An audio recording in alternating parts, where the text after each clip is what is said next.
Hello and welcome to the Raw podcast, coming to you on YouTube, Twitter, Facebook, all podcast platforms, and now on the radio through the Cat radio station as well. My name is James Copley and I'm joined today by Phil Smith. Phil, how are you doing? Yeah, not bad, thank you. Feels like we're nearly there finally, start of the new season. So starting to really look forward to it, to be fair. Yeah, on the cusp of the new season, we were both at the game against Mallorca on Saturday. There's one against Hartlepool to come on Tuesday as well. We're going to dive into some pre-season predictions and then we'll round off the podcast with some more general chit chat. Let me just get up the categories that we have drawn up. So I'll run through them very quickly. We've got the predicted best player for Sunderland's 2023-24 season. Best signing so far, obviously caveat that with Sunderland probably aren't done. Top scorer, predicted breakthrough player, and the predicted player that could be a surprise or wildcard. Sunderland's final position, the three teams that will go up, and the three teams that will be relegated from the Championship. Phil, we will start with your predicted best player for Sunderland next season. Yeah, I think there were a couple that jumped out for me for this one. I think with this category, you're always looking at someone who you feel is ready to play 40 games, really. Someone who you think is going to feature week in, week out. So you want someone kind of settled and established. At the top end of the pitch, obviously you've got Clark and Roberts, I think, who you know are going to be regulars. Obviously, there's been a little bit of uncertainty about Clark, although it does feel increasingly like the most likely avenue for him is to stay. But the two that jumped straight out to me were Dan Ballard and Pierre Ekwe. And I'll go with Ballard just because I feel like had he stayed fit last season, I think he would have been a really strong contender for Player of the Season. Ultimately, he went to Danny Bart, which I thought was totally deserved, mainly because Bart, his consistency and his availability was excellent. And I think one of the reasons why there was a bit of surprise speculation about Bart this summer is that we know Ballard's probably going to be first choice centre-half based on what he did in 20-odd games last season. He's quick, he's really good in the air, he's really physical, he's got a decent level of Championship experience under his belt. And while he's not sort of the main ball player in Sunderland's defence, if you like, I think you saw last year, it's actually a fairly decent part of his game. So I'm going to go with Ballard because I feel like if he can stay fit and he's had a good pre-season, which is huge, I think we could really see him blossom. And also, he missed so many headers from corners last year that I'm convinced that this year, 4 or 5 of them are going to go in. I think variance is going to strike and he's going to get a bit of luck from corners. So I think Ekwe and Neil, I think both are set for big seasons. I'm excited to watch them in midfield. But I'm going to go with Ballard because I feel like if he'd been fit last year, I think he would have been a strong contender for Player of the Season. I really feel like he's ready for a big year. Absolutely. I think I have to go with Pierre Ekwe. As you mentioned, he only made 18 appearances in all competitions for Sunderland since joining in January, 14 of those coming in the Championship. But I think towards the back end of those 14 appearances in the Championship, we really started to see Ekwe hit his stride. His physical attributes are brilliant, but he's also got quality on the ball. He looks like he can pick a pass. I think his awareness combined with his agility and his willingness to get stuck into a tackle as well are really impressive. I like his mentality as well. It was a tough start for him against top of the league Burnley away from home, and at times in that game he did look poor. I think a couple of games later he conceded a last-minute penalty against Hull to draw the game, which looked like it could be Sunderland's playoff hopes dashed. Obviously, didn't turn out that way, but at the time, it didn't feel too promising. But he bounced back from that as well. So I like him. I like his mentality, and I just think in the middle of the park next to Dan Neil, we've seen in pre-season that partnership could bear fruit. I think it's really exciting. Yeah, I think a huge amount of credit has to go to player and also head coach for the way he kind of thrived at the end of last year because, you know, there was a time when not unreasonably Mowbray was getting a bit of criticism from supporters because we could see that, you know, there was a lot of physicality missing in Sunderland's midfield. And I think the Stoke game at home was the obvious example of that. But, you know, Mowbray, he's pretty honest when it comes to this stuff in press conferences. And he said, look, Ekwe's not that player yet. You know, he could be that player. He's got the attributes to be that player. But at the moment, because he's only really played under 23s football, he doesn't have an understanding of the physicality that's required.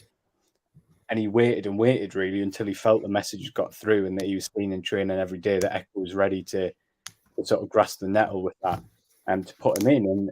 And the beauty was that when he came in, he was ready. And now we're beginning to see him sort of bring together that technical ability that we know we've got with his physicality. And I think he's had a good pre-season. I think Mowbray has mentioned once or twice that he doesn't want to see those old habits sort of creeping in, where Echo lets the game physically pass him by a bit. So I still think he's got another gear to go through. But yeah, he was someone, when we mentioned this category, he was someone that jumped straight to mind for me, because like I say, you look for those players who you feel are ready to improve, but also play sort of 40-odd games in the season. And right now, I see no reason why Echo can't do that and do it at a high level. Indeed. So the next category, predicted best signing for Sunderland. I'll run through the signings very quickly. We've signed Nectar Triantis, Joe Bellingham, Luis Semedo, or better known as Hamir, Jensen Seelt, and Eliza Miyende. I think for me, Phil, you could make a case for each of them. However, as he's played most and arguably contributed most during pre-season, given his goal tally, I think Hamir could turn out to be Sunderland's best signing next season. I really like the way he's ghosting in Sunderland's box. He always seems to be getting on the end of things. I accept that, we've been playing the likes of South Shields and Gateshead, but he did manage to do it against La Liga opposition at the weekend as well. I think there's definitely a case to be made for Joe Bellingham. He looks a real quality physical specimen for only 17 years old. But it's one of these categories, Phil, whereby we could be talking in 6 months and any of the players really could look like one of Sunderland's best signings. Yeah, it's become a difficult one to assess, isn't it? Because these players are coming from such a wide, diverse background that we don't know a huge amount about them, and each one of them is going to have a very different journey, I think. Bradley Dack as well. I forgot Bradley. Yeah, Dack. well, I think Dack's a really interesting one, isn't he? Because I think we were all sort of looking at it going, well, okay, I can see now with him being a free agent that it's a kind of a low risk signing, potentially high reward. But it's a position of the pitch where there are a lot of good players, and I think that's where people sort of wondered, where's he going to fit in. It was interesting talking to Mowbray on Saturday about signing Bradley Dack, and I mean, it's no secret that Mowbray's a big admirer of Dack from their time at Blackburn, but he was so positive, wasn't he? And he was so sort of effusive in saying this could be a big deal for us if we can keep him fit, and mainly because he said that what he'll bring that the Pritchard, Barr, players like that don't have is that he's got more of a goal scoring instinct, and I think that'll be music to the ears of Sunderland fans, really, because last year we talked about a team that played amazing attacking football, but sometimes frustrated you a bit because there was nobody in the 6-yard box willing to just do the last touch.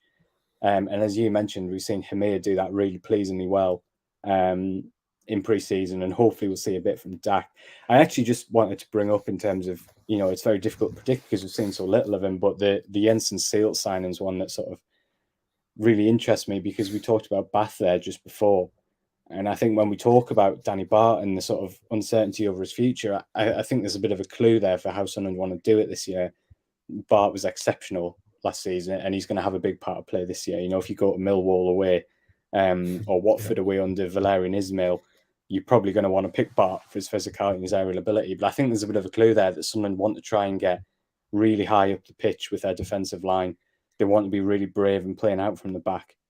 And so I suppose there's an interesting question there in terms of how do you do that without losing that solidity that Bart brought you when he was in the team. And Seelt is such a giant. He is absolutely massive. But there's obviously a feeling that he's got that athleticism and also that ability on the ball. And it'll be really interesting to see if he can adjust to the Championship and sort of bring both of those qualities, because I think that'll make a big difference to how Mowbray is going to play. So because we've only seen him for 45 minutes in pre-season, it's hard to pick him as the best signing, but I'm just going to chuck him in there as someone who I think could have a really interesting impact on the way Sunderland play. But I think we both agree that I think we're kind of hoping the best signing's still to come. No slight on any of the players that have signed. I just think if you've got one, and I'm sure we'll come on to this, if you've got one reservation about Sunderland at the moment, it's that it does still feel like there's a little bit of an Ahmad and a Stewart-shaped gap in the squad. And it does feel like there needs to be, you want to see that one signing come in who you sort of go, okay, that's a really exciting deal. And and that's not a criticism, because we see a lot of these, especially Premier League loans, they do tend to happen at the back end of the window as the Premier League season starts and those Premier League clubs work out what their squad's going to be. So I'm hopeful that we're not quite done yet, and there might still be that little bit of magic dust like Ahmad was last year. Just on the subject of potential best signing of the summer and of the season, Joe Bellingham against Real Mallorca was deployed very close to him here, almost in a bit of a 9.5 position. He was very, very close, and it was interesting to see that added physicality and height up there as well. Obviously, he possesses tremendous amounts of quality. He nearly got on the end of a long pass from Anthony Patterson, which went straight over the top. Perhaps on another day, he might get that ball away. What are your thoughts on that? Obviously, Mowbray has referenced previously that they're not really sure what he is yet, but that's a potentially, sort of very exciting development in Sunderland's tactical plans and for Bellingham as well, because he looks quality.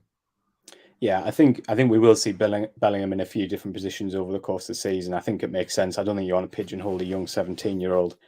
I think you want to try and to give him that experience of different roles so that he can develop as a player, but also, like you say, to give you that sense of what the best position for him is. I think the encouraging thing is, as you say, there are a few different options now in that role. You've got Pritchard, who probably doesn't have Bellingham's speed or his athleticism, but what he does have is speed of decision making. I don't think there's anyone in the squad who moves the ball quicker than Pritchard. And we saw last year, how many times that made a big difference in games. You've got Dak, who, when fit, Mowbray's already made clear he's going to be someone a bit more aggressive in terms of breaking into the box, trying to score goals. And then, as you say, you've got Bellingham. So I think we're starting to see that, that is an important position in this team with the style Sunderland want to play. And I think what's nice is, especially when we talk about, playing at home, where last year it could be a bit of a frustrating process at times because of that. Maybe Sunderland were a little bit too predictable without that centre forward. You can start to see that it feels like, there's a bit more variety in the options. Like I say, you still feel like that Ahmad magic gap is there a little bit. But I think Mowbray's now got 4 or 5 different options, different ways to play within, the framework that we all know about. And I think that can only be a positive. And I think especially when we talk about trying to improve that home form, which was a big issue last season, that gives me a little bit of confidence. Hopefully the referees will stick to this new edict of playing proper added time as well, because that can only be good news given some of what we saw last season. Yeah, I agree with that. It can only be good news until Ipswich Town score a 90 plus 17 minutes equaliser on Sunday. But you never know; it swings and roundabouts, doesn't it? And I think on the whole, it is a good thing for Sunderland, given if they execute that properly if they execute that properly over the course of the season, it will work out in Sunderland's favour at home. I'm pretty sure of that. Yeah, no, I agree. Right, the next category is, in my humble opinion, probably the hardest to predict at the moment, and that is top scorer. Who do you think, Phil, will be Sunderland's top scorer next season? It was Ahmad in the league and in all competitions last season with 13 and 14 respectively. That could have been different had Ross Stewart stayed fit, given he was already on 10 championship goals, I think, in 13 games, which was an impressive haul, really, considering. Yeah, I think this is definitely the hardest category. And it is a cop-out to say the striker who Sunderland haven't signed yet is going to be the top scorer. But I think that probably is, well, I'm hoping that's the right answer, to be honest. I'm hoping that's kind of more, when I say senior, I don't mean, I mean someone with a decent level of experience who's kind of ready to hit the ground running. Sometimes play alongside him here, sometimes play in front of him. I'm hoping that strike will come and that player will be the top scorer. I think right now, sitting as we are, I still think the most likely top scorer is probably Ross Stewart. We know Stewart is out till late September. If that's the case, then I think it makes his departure in this window probably less likely, because I think from Sunderland's perspective, you have to get a fee in this window if you're going to sell him that makes more financial sense than potentially keeping him for the last year of his contract and enjoying the benefits of having him in the squad and what his goals could bring. Are you going to get that level of fee from a club if he's potentially out until 10, 15 games into the season? I think it's debatable. Now, obviously, that we don't know that. There's no answer to that at this point. But if he does stay, then he'll get in the team because he's very, very, very good. His record last season suggests he'll score a lot of goals very quickly. And potentially if you head towards January and he's in a hot streak, and Sunderland are riding high in the table, then who knows whatever it'll develop next. So I think it sounds, it's one of those predictions that could make you look very silly in 3 days' time if someone comes in with a significant bid. But I do still think just right now, I think there's a chance Stuart has a good chance to be in the top scorer. That's my honest answer, because I think you are slightly skeptical about whether that level of bid's going to arrive given his fitness. And if it doesn't, and he plays 30 games for Sunderland this season, would you bet against him being top scorer? I think that would be pretty brave given the rate he scored out over the last 18 months. So that is a little bit of an optimistic shout. And that is very much looking for all the best case scenarios. Right, yeah, I still think sitting right here today, that still seems like the most likely scenario to me. It's interesting, that Stuart fitness question, because I think I'm on the same wavelength of you, as that I don't really see him going with this injury. And people keep saying it as well, Sunderland signed him with an injury, and that is true to an extent, but the level of injury and the level of injuries that Ross Stewart had last season, I think, is very different, and very different circumstances to the one Sunderland signed him in, Phil. Yeah, I think so. And I also think that at that point, Stewart was signed essentially as a long-term replacement / support for Charlie Wyke. So he wasn't signed, and this is where I would slightly, that's what my response would be to what you've just raised, is that he wasn't signed for Sunderland as a short-term impact signing. And the reason why that seems significant to me is because with Stewart in the last year of his contract, the only reason why you would pay a significant fee for him now is if he's going to be a short-term signing in your squad.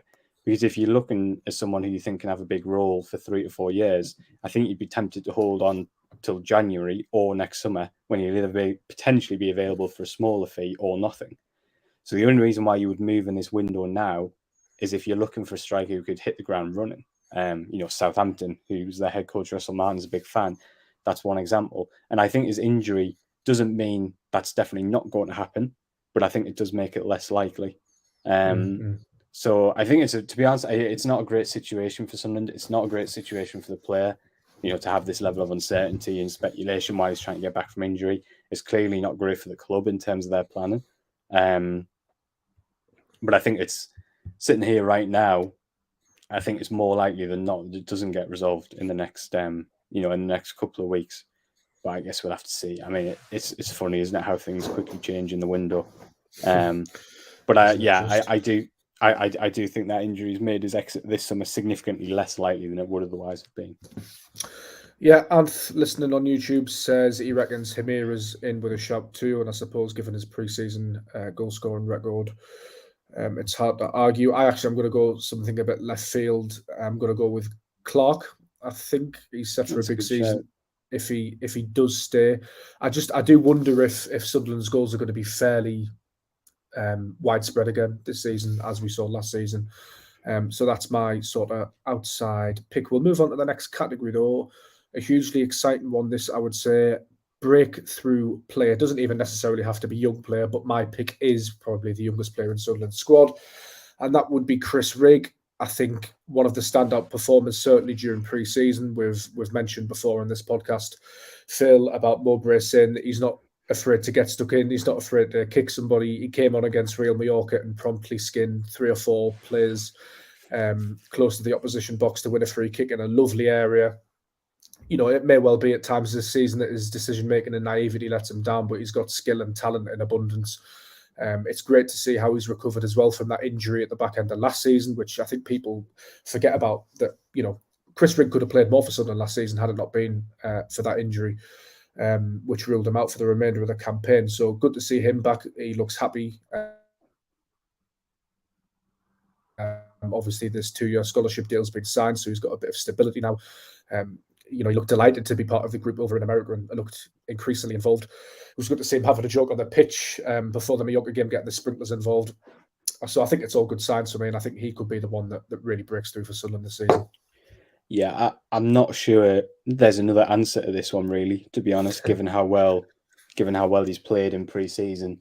I think he's obviously not going to be a regular starter from day one, but I think we're in a position now where you're expecting him to get a fair few opportunities, particularly the Carabao Cup. I'd be amazed if we didn't see him feature prominently in that for however long Sunderland are in that competition.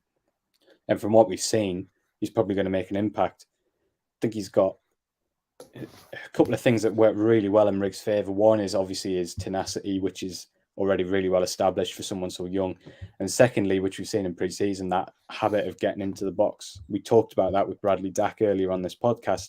That's something Sunderland massively haven't had. If he keeps making those runs into the box with the way Sunderland play, there'll be chances for him. And we're not saying here that Riggs going to play 45 games and score 15 goals as Sunderland, race to the championship title. Be some story that though. I do think we'll see a fair bit of him. And I think it's one where, there's probably not much point having too clever an answer. I think he looks the most likely at this point. The other player, of course, who got his debut last year and his rise is pretty closely mirrored Chris Riggs, is Tom Watson. But Watson's not had a pre-season because of an injury. And it sounds like he's still a little way away from being considered, being able to return. And obviously at that point, he'll then need to build his match fitness, presumably under the 21s. So he is someone to keep an eye out for because, he has a level of talent that earned him that debut against Huddersfield last year. So we shouldn't forget about him. It's just that obviously Rigg at the moment is much better placed because, purely for fitness reasons. Talk to me about Chris Rigg and Bradley Dack actually as a pair, Phil, because Mowbray referenced sort of Rigg having the opportunity to learn from Bradley Dack just quickly and then move on to Tom Watson, because Mowbray, again, when you spoke to him after Real Mallorca, was quite quick to stress that had he been fit, Tom Watson would have been on the pre-season tour to America. Yeah, I think so. Sorry, can you just repeat that question? You went a bit fuzzy for me there. So the first one, Mowbray on Dack and Rigg and how Rigg could potentially learn from Dack, and the second one, Watson would have definitely been a part of the pre-season tour had he been fit. Yeah, I think so. I think just to deal with Watson first, I think obviously, the way it operates is that Sunderland generally, if you have injuries or whatever, you bring some players up from the under-21s to be part of the first team environment. At a certain level, you train pretty much solely with the first team and then drop down to play under 21 minutes when you need them. Rigg and Watson were very much in that latter category. They were training more often than not with the first team and dropping down and play under 21 minutes when they need them. It's very difficult to be sure about all these things, but I think Watson would have been in that category in this pre-season, and we definitely would have seen him get regular minutes and he would have gone to America. It's a badly timed injury because Sunderland get their recruitment done. So by the time he comes back, there'll probably be even more competition from places. He'll need to build his match fitness. So it will be a little while before I think we're talking about him as a first-team player, potentially. And obviously there is some uncertainty over as he goes into the last year of his contract. But at this stage, that's quite a way off being a sort of real talking point. So, and I think with Dack and Rigg, I think, it goes back to what I was saying before about, Mowbray feels that Dack has that technical ability, that a lot of these players in the squad have, passing the ball, his movement, but he also feels he's got that real sort of poacher's instinct. And I think that's something that maybe we didn't necessarily realise Rigg had when he first broke through. But watching him playing that more advanced role, which he has done in pre-season, he's been really effective at getting in the box and creating chances. So I think that's going to be something that, certainly part of the Dack signing is because he's got a level of championship experience. He's got a level of footballing experience. We've always said that the model is never signing experienced players. It's just not spending fees on them. Mm-hmm. And I think you probably see Dack in a similar mold to Pritchard and Evans as someone who brings a level of experience to the dressing room and also someone who the younger players can bounce off. Absolutely. Next category, player that could surprise or a wild card, so to speak. I've gone for three players here, actually. I think this is my favourite category. I think Niall Huggins is one. Phil, you spoke to him after the Mallorca game. If he can stay fit, he's a player of real quality. Zach Johnson is knocking around the first team squad at the moment, has played in pre-season and looked good. The caveat on him is that Sunderland have pretty well stocked for centre-backs at the moment, but I just wonder, like Rigg in the Carabao Cup, that he could force his way in. And there's also Bennett and Lahaji as well, who I thought against Mallorca came on and caused a bit of chaos. I was talking to a colleague of ours after the game, and we were saying about Bennett that he might not always score an assist, but he always seems to do something in a match and produce a little moment here and there. Very tenacious on the ball as well. And Lahaji's sort of coming to his own a little bit during this pre-season. We've started to see a bit more of him. So I think we're quite well stocked for options to answers in this category, Phil. Yeah, I think Huggins is an obvious one because he can play both fullback positions. And obviously at the moment with Adji Elise injured for a little while, he's not had a pre-season. Dennis Serkin was obviously back on Saturday, which was fantastic to see and looked pretty good for the most part, I thought. But I would have thought there'll definitely be a vacancy, either coming off the bench in league games or playing in the cup games for a fullback. And if Huggins is back to his full fitness, which he seems like he's not a million miles off, albeit someone's obviously been very cautious after so long out, he's definitely going to have opportunities in the first 2 months of the season to make an impression. And after that, you never know. So he was one that jumped to my mind. But the other one that I was going to throw in there was actually Jay Matete. Mm-hmm. Now, we know that Matete is potentially going to be out for 2 months, which is a massive blow, really, for him. And that will obviously impact him because when he comes back, he'll have to get back to full speed. But one of the things that was interesting to me coming into pre-season was trying to work out what Matete's role was going to be, because we felt that he was going to struggle to get in as an attacking midfielder because they're so well stocked. And we felt that his attributes weren't really particularly well suited to being a holding midfielder, which is where the opportunities probably actually are in this squad. But we've seen Sunderland play a bit differently, to be honest, in pre-season. We've seen there be a lot more rotation.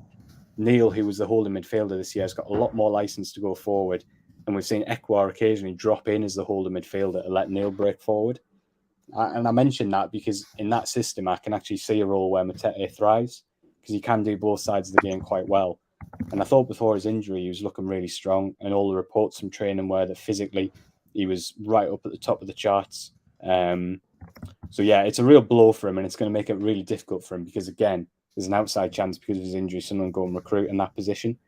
But, yeah, I think there's a chance later in the season that Matete will get an opportunity. And from what we saw in pre-season, he looks pretty hungry. He looks pretty ready to take it.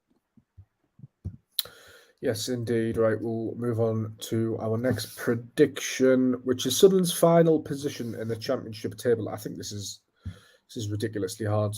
A hard thing to predict, and we've got, a 1 in 24 chance of being right, really. The odds are slim. Phil, what are you going for? I have gone for a slightly optimistic 6th. I think that, yeah, it's really difficult. So where am I landing with this? I think Sunderland are in a pretty good position to pick up from where they were last year. I think the core of the side is still in place. I think the core of the side could potentially be even stronger next year for the experience they had last year. Neil, Ekwar, Ballard, Luke O'Nien, Roberts, Clark, all these players that we mentioned. And so I think we should feel pretty optimistic about the season ahead. And I expect them to win plenty of games. And I think the home form will improve, which will certainly help. I think the 2 caveats I've got is, one, I do think it'll be a bit of a stronger league this year. I find it really hard to see Southampton, Leeds and Leicester not finishing in the top 6. I find it almost impossible to see Borough not finishing in the top 6. So there's 4 of your positions gone. And then you're looking at Coventry as well. And then you throw in Coventry, Bristol City. Can West Brom and Norwich and Watford be any worse than they were last year? Possibly, but it seems unlikely. So then you see that, and I guess the point I'm making is that Sunderland have to improve to land at 6th again. They have to improve to stay where they were last year because of the league around them. And I think with the uncertainty over Stewart and with Ahmad as of yet, probably not fully replaced, I think it's quite difficult to see the team kicking on massively. Obviously, there's still a few weeks left in the transfer window, so that could change, and fingers crossed it does. But at the moment, I feel really optimistic about the season, but I have that slight sense of trepidation just because of those factors that I mentioned. So I still feel like they can push for the playoffs, but I think it'll be harder to get in there this year. Yeah, I think I'm not that far off you. I went 5th, which is the same as friend of the show, Michael Bowers, on YouTube. For the reasons you've stated, really. I think it will be a tough season, but arguably Sunderland are really well equipped in terms of their added experience now. They've added a few players, as you mentioned, that would be really nice to get somebody of the quality of Ahmad or even another Ross Stewart, but those players don't grow on trees, unfortunately. And as there was last season, there were surprise packages and players that stepped up, and you would hope that we will get that again this season, but it's such a tough thing to predict, and inevitably you're gonna end up with egg on your face at some point. But we'll move on to the next part of our pre-season prediction videos. We're going to go with the relegated teams first, Phil. I'll start with my three. First one was Cardiff. I think they're an absolute shambles at the moment, on and off the pitch. A club that I do hear a lot about because my brother and father are Cardiff fans. Very inexperienced manager in English football. Not really sure what's going to happen there. The signings aren't leaping out to me. Yeah, I think they're going to struggle. They struggled last season, and they don't really seem to have much of a plan off the field. And the investment from Vincent Tan doesn't seem to be very forthcoming at the moment. So I think they're definitely going to struggle. The other one which popped into my mind, especially after their pre-season result the other night, which was a 5-0 loss to Oxford, was QPR. I like Gareth Ainsworth a lot. I think he'll have them hard to beat. But I just wonder if they're going to have enough quality. I just wonder whether Gareth Ainsworth's football is suited to the Championship fully, and whether he can sort of implement what he had at Wickham at a sort of bigger club in QPR. I'm not sure. I think they could struggle. Sheffield Wednesday, I think, as well, are my third pick to go down. I mightn't have necessarily said that had they kept Darren Moore. But I think, again, at Boardroom, there's sort of a little bit of uncertainty and a little bit of almost chaos there with Chansiri at times. And I just think, well, we've seen it Sunderland over the years that when you do have that level of uncertainty, it can be really detrimental on the pitch. So they're my three. There are a couple of other contenders as well. Phil, who are yours? Yeah, I definitely went with QPR, which was I have quite mixed feelings about, because I haven't watched Gareth Ainsworth win so many games of League One football with Wickham in a certain style. You kind of think over a 46-game season he'll do enough to stay up. But I think the flip side, which you mentioned there, is he's not a Wickham anymore. He's at a QPR side who a year ago were playing some of the most attractive, forward-thinking football in the division, where I think they were top in October before Michael Bale left. They were. So I think that's a very different dynamic. And I think that, they were so poor at the end of last season. And the league looks pretty strong this year. It doesn't look like there are going to be too many terrible teams, if that makes sense. Yeah. I think last year, although they probably only ended up getting relegated because of points deduction, you looked at Reading and you thought that's going to be really tough for them. There were teams, Wigan, because of the problems off the pitch, you looked at them and thought they are going to really struggle. There aren't too many of them this time around, so I think that QPR could get sucked in. Chef Wed, I agree, bad vibes, I think, at the moment. I think they built a squad to get out of League One. A slightly older squad, a very physical squad, a very good squad for League One. But I haven't seen, because of the uncertainty around Darren Moore and the transition period, I haven't seen the business I needed from them. But I have gone for Rotherham and Cardiff ahead of Chef Wed. I think Rotherham, I predict them to go down every year. They're in the Championship, and last year they proved me wrong. And fair play to them, they did brilliantly.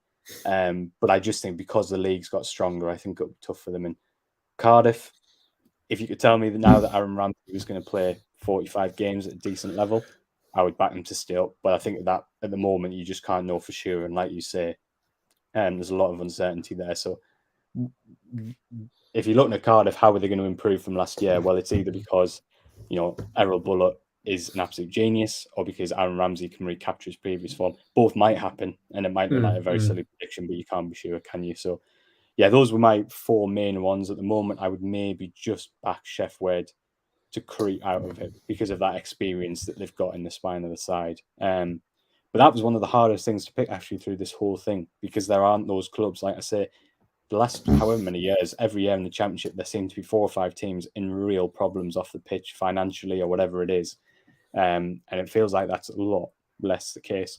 One caveat I would also add is if Neil Warnock's not in charge of Huddersfield by the turn of the year, that crossed my mind as well. Yeah, you suspect they're in massive, massive trouble. But at the moment, you have to assume he'll be there the whole year, and then you would think because he's so good, they would get enough results.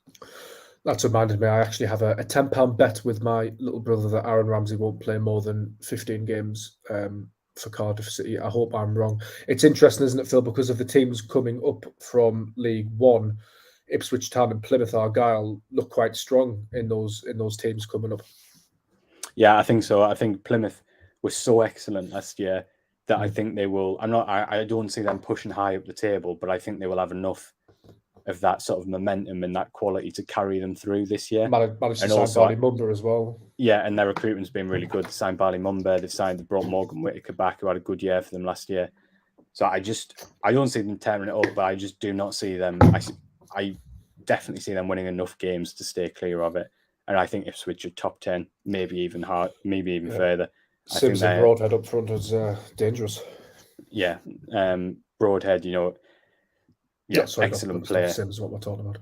Yeah, but I think Ipswich have invested significantly even before they came into the Championship, and I think I see them being possibly even top 8. To be honest, I think if you think the Sun came up and were able to get into 6th last year, I think you have to think that Ipswich could potentially be in that sort of conversation because of the level. They're probably further ahead than Sunderland were when they came up, I think. So yeah, I think Ipswich are going to be really strong, and that is a tough first game of the season. Yeah, I have Ellis Sims on the brain actually because I'm still trying to work out what I'm going to say for the next set of predictions, and that's the 3 teams that are going to go up. And I'm really struggling with this one. I think Leicester City are putting together a really nice squad. Pep's number 2 coming in as manager as well. Can they do what Burnley did last season? I wouldn't bet against it. He's obviously going to be very tactically switched on. It's whether he can adapt that to Championship football. I'd probably back him to do that. I think some of their signs have been excellent. Obviously, they've got Callum Doyle, who's familiar to Sunderland fans. He was at Coventry City last season and is improving all of the time.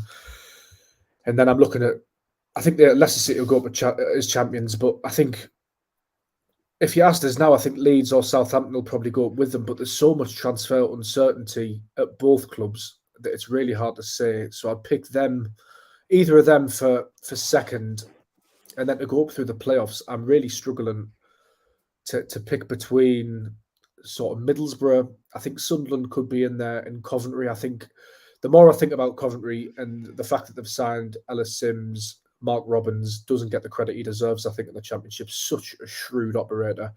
To do it in the circumstances he's done it under as well, with the ownership and the stadium issues. I think with the financial backing there now getting, and the fact that he's such a bloody good coach, and they've got a decent team. Obviously, they've lost Gyökeres, which is a major blow. But yeah, I'm struggling. So just to recap mine, Phil, I think Leicester will go up as champions. You could have Southampton, Leeds behind them, and then Sunderland or Coventry, which is a slight cop out from me, really. But I think it's very competitive, as we've mentioned, the Championship this season. Yeah, listen, I think the 3 relegated teams finish in the top 6 comfortably. I think that picking who's going to be the strongest out of those is quite difficult. I've gone for Southampton and Leeds as my top 2. Slightly different reasons. I think that Southampton are my tip for the title. I know that there's because Russell Martin hasn't achieved a promotion or anything like that, and his sort of win ratio is not particularly impressive. There's a doubt about whether he can sort of sustain a promotion push. But I think that we've seen with his Swansea team in the Championship, there are games where you can't get the ball off them. And I think when you give him the extra quality of the Southampton squad, I just think they're going to win so many games. And I think the other thing with Southampton is probably the reason they got relegated last year was they tried to sort of do similar to what Sunderland did in their transfer policy, but probably pushed it too far for Premier League level. I think so many of those youngsters who they signed last summer who weren't quite ready to survive in the Premier League are going to be pretty unbelievable this year. The young lad Samuel Edozie, the winger from Man City, looked sensational at times in the Premier League, just lacked that consistency, understandably. But I think these guys could come in and have a brilliant year this year. Leeds, I think, are just probably a bit more stable. They've appointed a proven Championship operator.